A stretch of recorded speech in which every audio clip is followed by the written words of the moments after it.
Write your text. Right-click and convert to Smart Object.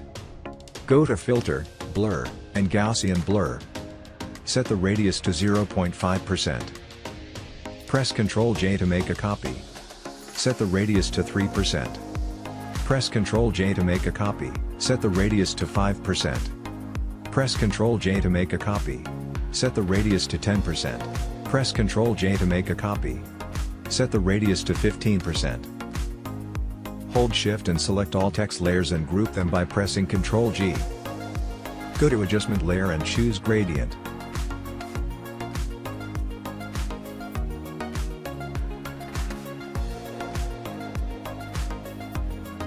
Choose any gradient you want and then press OK. Hold Alt and press here to create clipping pad. Go to blending mode and select linear light.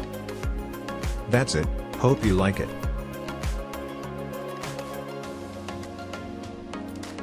Subscribe my YouTube channel for more tutorials.